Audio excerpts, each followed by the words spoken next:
Hey guys, welcome on back to AnKorage Extras, which is the playlist or series where I have a video that doesn't quite exactly fit into one of my regular Quest videos.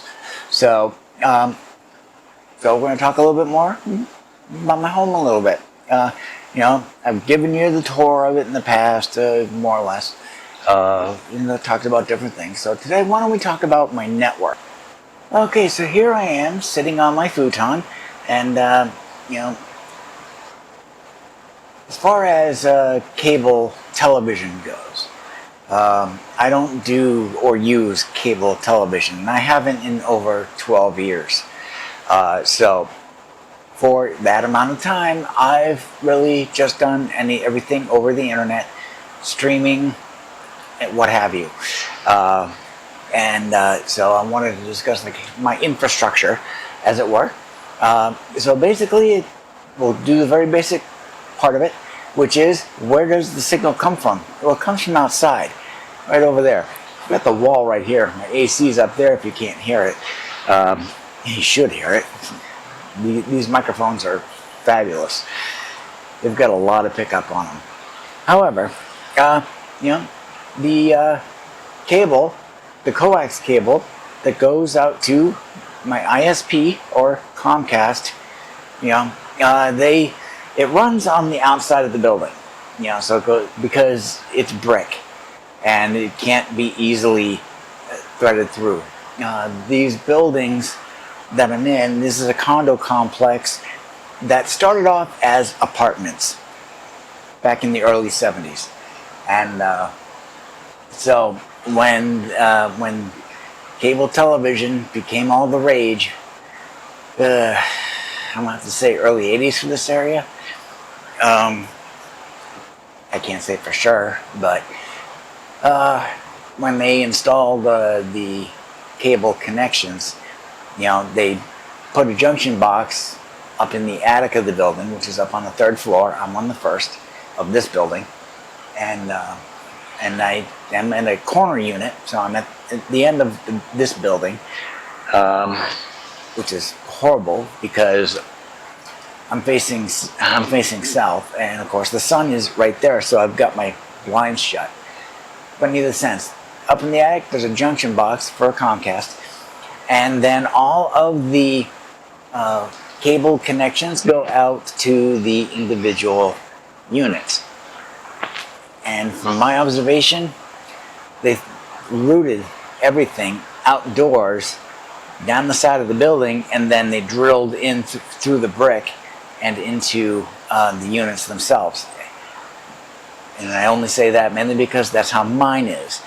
It comes down the outside of the building, and then right behind here is the port on the wall with my feed to directly outside the wall.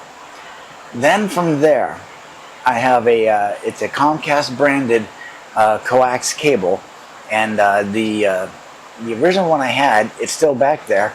It runs from here all the way across. Boom. Of course, it's down under here. You can't see it, and it goes behind the desk, which is right there. I can't really show it to you because cable management in a place this size, it doesn't exist, because I have to have free access to it, or as close to it as possible, and not have to worry about cable management bunching them all up, restricting them in such a fashion that makes it, can't say unusable, but not serviceable easily. So they have to stay out loose. And as a result, it's a mess. But at least I know what each one is. So that's the important thing. I recognize it. I know how to work around it. I'm good to go. So the line comes over. Boom. Now I got 2 coax cables back there. One's the original one, which works just fine. But I recently came across, or I was gifted another one because it was extra. It's actually from Comcast themselves, or namely Xfinity, because it is, I don't know if it's higher. I'm not sure how the gauges work or stuff like that. However, this stuff is chunky. It's strong. It's very rigid, and the actual copper line is a little thicker, and it can, just from a physical standpoint, it can handle much more bandwidth, and that is probably for the benefit of all of the high-speed services that they have. So from there, I have it coming into the modem, and we're going to go talk about that real quick.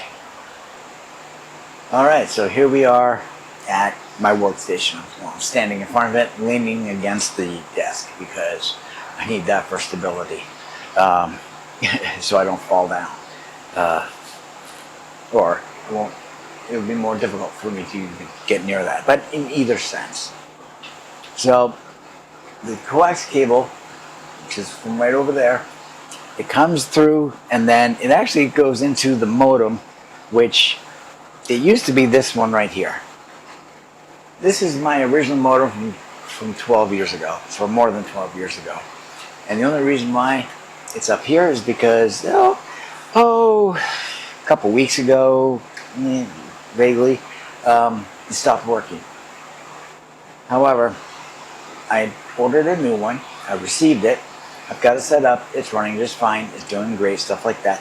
But I discovered that the power cord for this one would not power up that modem. And did I use that modem, the new modem's power cord, to see if this worked? No, I didn't. Why? I don't know. But my thoughts are, well, if the cord for this one didn't fire up that one, then that's where the problem lies. The cord itself was the bad thing, and that this thing is fine. So I'm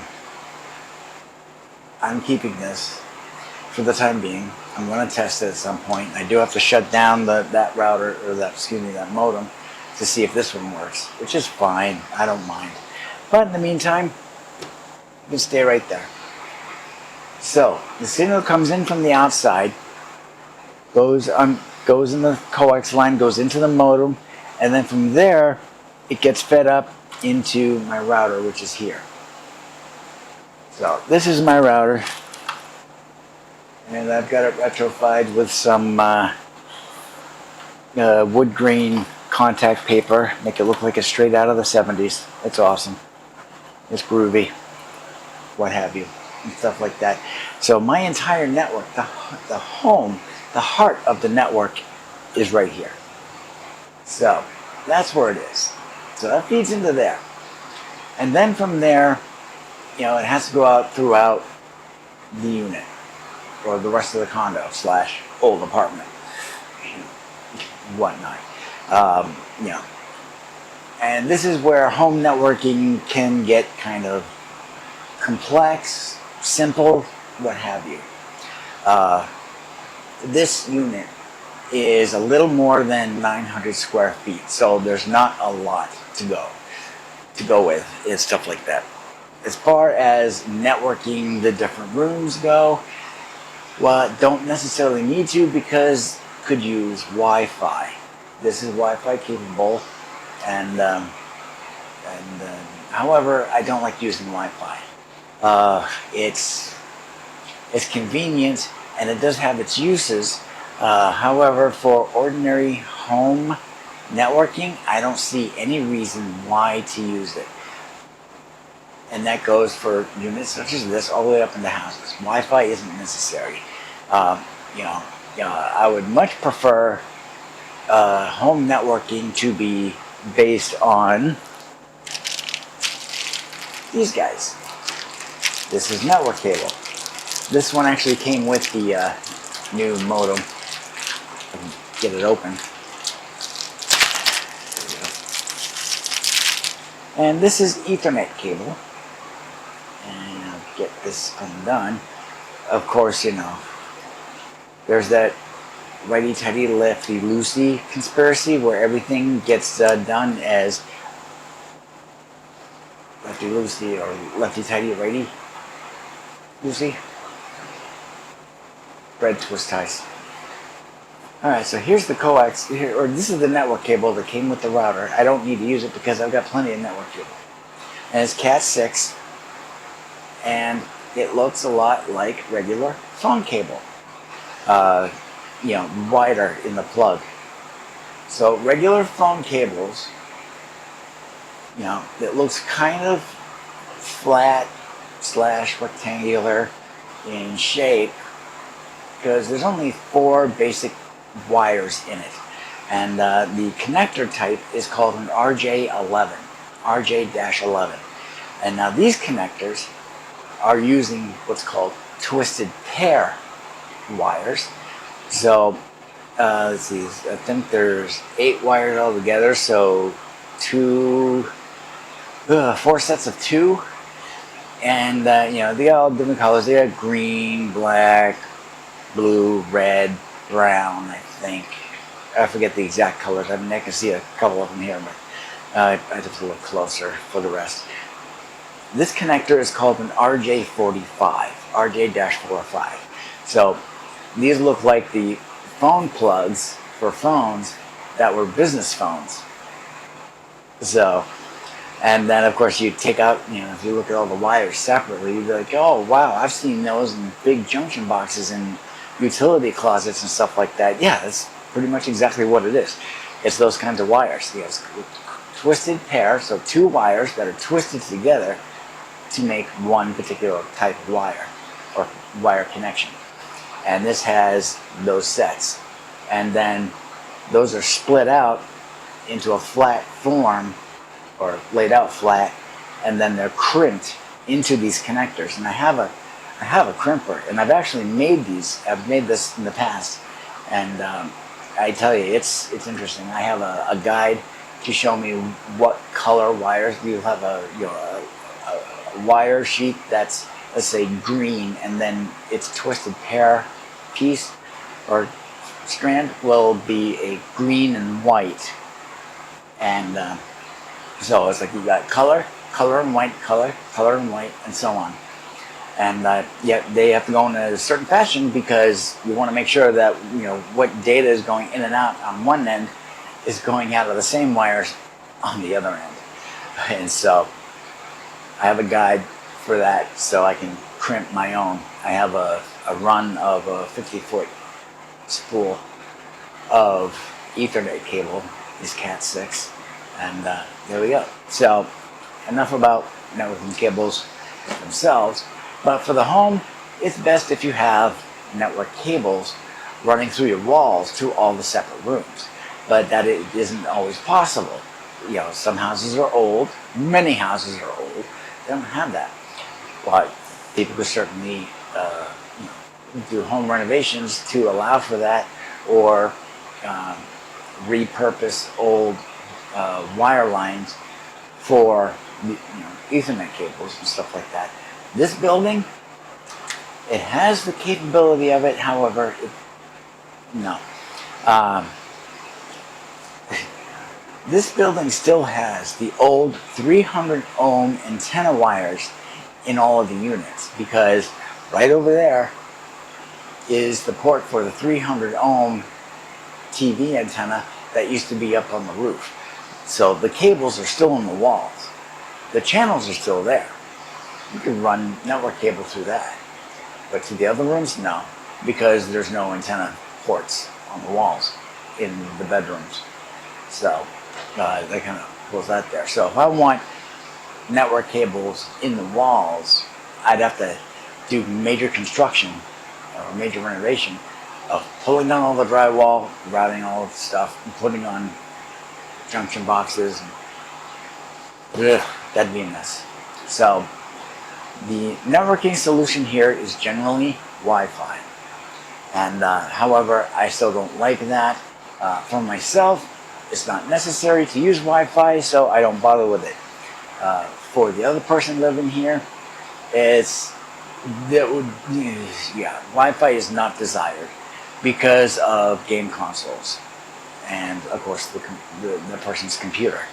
So I actually ran a 50-foot line, or a good chunk of one, from here, from a network switch, and I'll talk about those in a second. It goes from there, goes back out to that corner, goes in through the master bedroom, all the way around, through the wall, going into that person's bedroom, and then it runs from there, all the way around the wall, around to their computer station, where they have everything there that they need. So, and there's additional hardware to assist with providing signals, stuff like that. So, for me, the signal comes in from outside, goes into the modem, comes up to the router, and then it can spread out from there. So that from there I have a network switch. What is the purpose of a network switch? It's to provide additional physical ports for additional cables for different things, for different computers, or things that need internet connectivity, stuff like that. And so I've got a central, I call it a hub of sorts. My actual funny nickname for it is Causeway, because I'm a Battlestar fan, so I use the word Causeway. And but it's a network switch, so it basically switches signals between devices or connections and stuff like that. So I've got a central hub unit that is fed from this router, and it goes out to that, and then I've got, I can connect 8 different things. So one is Folkvanger, my Raspberry Pis. Well, that's 4 connections. Well, I don't want to take up 4 of those central hub connections, so I bought a separate network switch that's 4 ports. So these all 4 feed into that, and then a single line comes out of that and goes into the central hub. So there we go, there's that one. And then we have my TV. So why don't we move this over, or turn this, to see the TV. So we'll just, excuse me for the shakiness. So there's the TV, and you can see, let's see, that is actually the monitor. I gotta turn that a little further. There it is. There's the TV. Sorry, I'm trying to look at the viewfinder. So let's see if I can get down here. Okay, there we are. So here's the TV. So I have a line going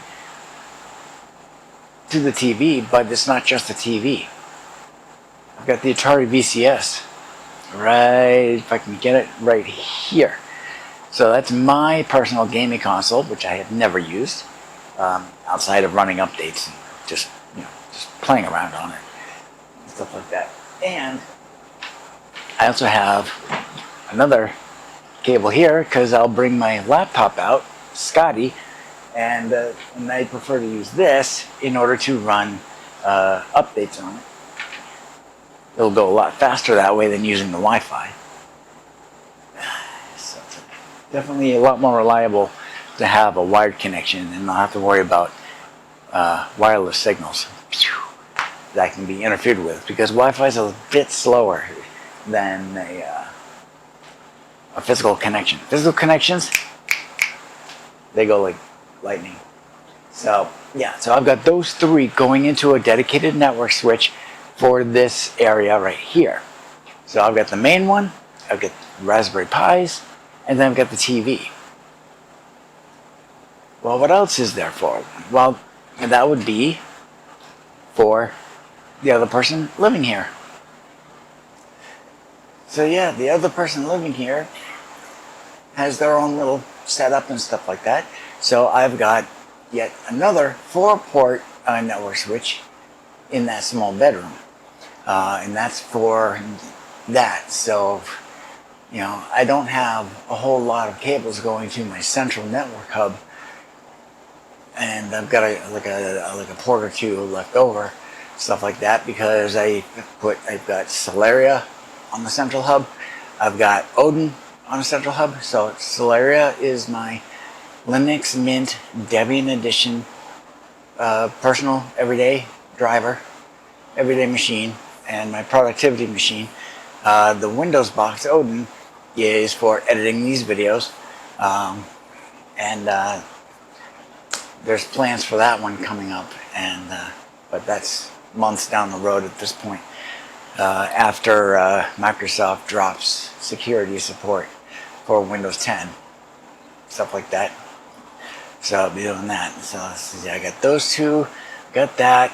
Yeah, that's pretty much that. So as far as home networking goes, for a condo like this, it's it's when trying to stay away from Wi-Fi in particular, it's it's, I can't say it's difficult, it's tedious, and it can get expensive because you need the cables, you need the switches, and everything related to home networking like that.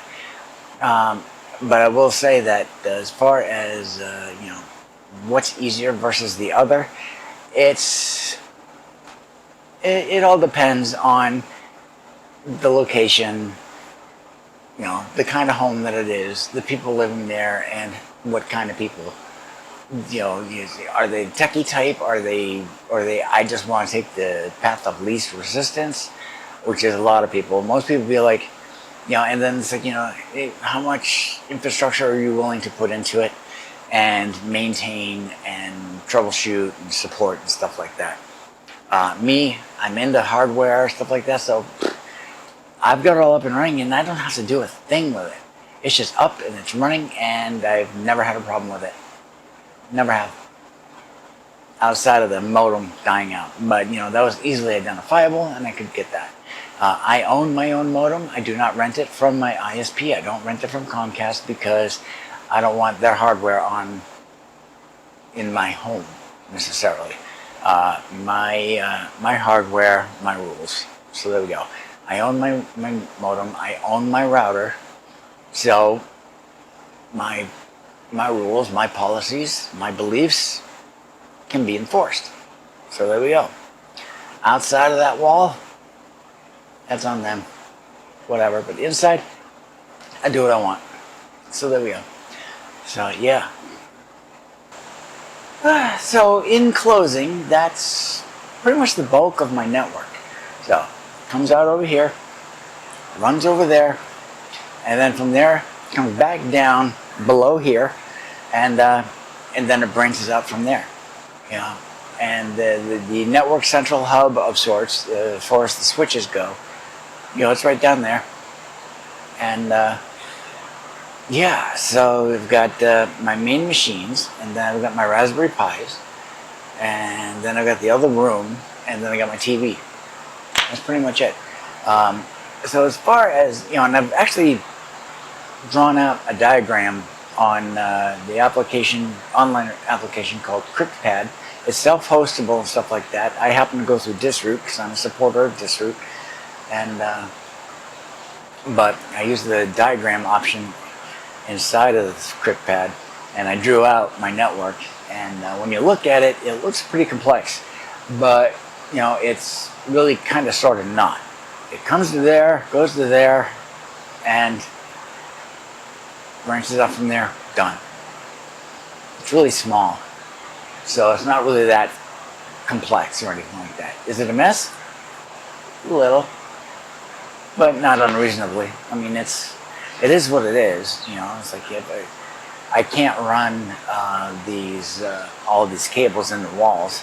I would love to, but I can't afford to tear these walls apart and have all this construction work done while I'm still living here.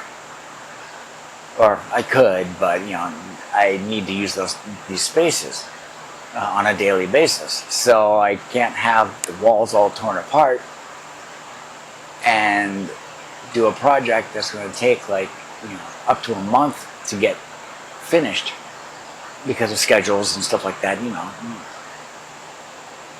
And yeah, so I just do what I can do myself and leave it at that. that leaves a lot of exposed wires and stuff like that. Therefore, that's why they're behind this. They're behind the desk. They're run along the outside walls of bedrooms, hidden out of the way so they can't be seen as best as they can be. And actually had to drill holes. I didn't have to do it so much with this one because there was already a hole there that went into there because there was a previous coax cable in there that went to the master bedroom, which is on that side of the wall, and where the previous tenants of this unit actually, when this unit was owned by somebody else and rented out, those tenants, had a TV in the bedroom. So there was a coax cable there. Well, I pulled that coax cable out, and because I don't do anything internet-based that requires a physical connection. It's like if I need anything, I've got my phone, and I use Wi-Fi. So there we go. I mean, it's all of like, a few feet to the chair, the bed, the desk. It's only a few feet, so it's not a big deal. That other bedroom, though, however, does need a line. Had to drill through the wall from the master bedroom, through the closet of the small bedroom, and ran a line through that. And then, for the sake of sound abatement, basically just took silicone adhesive and just squeezed a whole bunch into the hole just to fill up that gap. And because it's silicone, it's kind of rubbery, it absorbs sound, and you won't hear anything through those holes. At least through the hole that I did on this side. So there's that. So that's just a little bit about my in-home network setup. It's nothing fancy. It's not really much of a video, but it's a video nonetheless. It's content nonetheless. So there we are. So thank you very much for coming along. Skál. And no needing for drinking to victory today because it's only Friday. So do it tomorrow. And we'll talk to you later.